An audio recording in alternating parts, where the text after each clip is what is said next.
बहुमत का फैसला सदन में होता है। सदन से पहले की जो प्रक्रिया हुई है उसमें विधायकों की सदन के बाहर की किसी गतिविधि से योग्यता अयोग्यता पर प्रश्न खड़ा हुआ।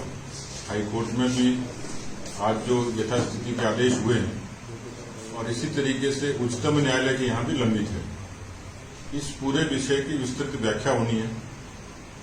ऐसे में संवैधानिक तौर पर सदन बुलाया जा सकता है, नहीं बुलाया जा सकता है, कब बुलाया जा सकता है, कई चीजों की मुझे लगता है भविष्य के गर्भ में जिनकी पूरी तरीके से चर्चा होनी है। क्योंकि नया प्रश्न खड़ा हुआ है, सदन के बाहर की गतिविधि को किस तरीके से व्याख्यात किया जाए।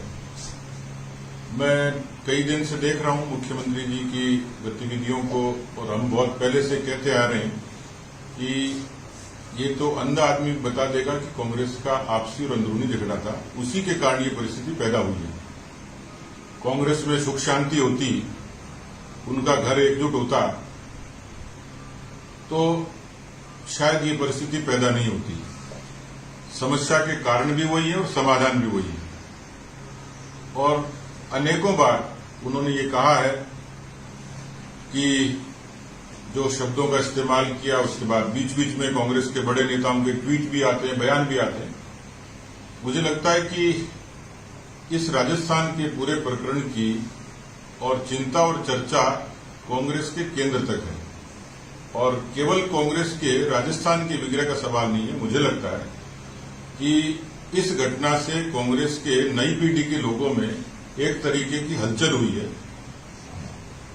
अब आगे क्या होगा ये कांग्रेस के आलाकमान को तय करना, लेकिन जहां तक प्रदेश का प्रश्न है,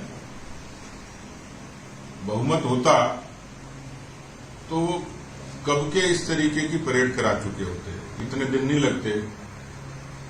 अपनी गलती को छुपाने के लिए बीजेपी को आरोपित करना ये पुरानी आदत है और मैं सलाह दूंगा कि बदल देनी चाहिए। अपने घर को ठीक रखते, अपनी सरकार ठीक चलाते, पार्टी में एकजुटता होती तो शायद ये नौबत नहीं आती। और इसलिए जब आज उन्होंने ये कहा है, बेशक ये एक लोकतांत्रिक अधिकार है, राज्यपाल को पत्र दें, विधायकों को राज्यपाल से मिलवाएं, ये सारी लोकतांत्रिक व्यवस्था और प्रक्रिया है।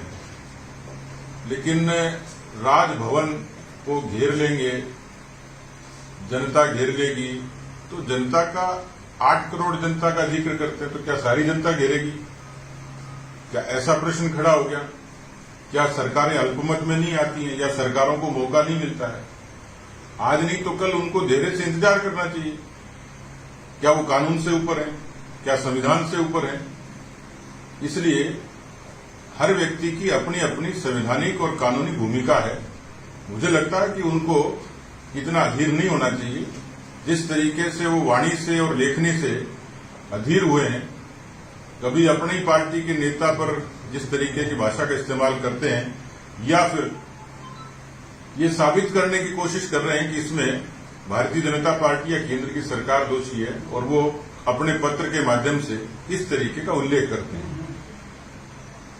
मैं ये मानता हूं कि इन सारी परिस्थितियों को उनको धैर्य के साथ मुकाबला करना चाहिए, कानूनी दायरे में भी, संवैधानिक दायरे में भी और जनता की मर्यादा के तौर पर।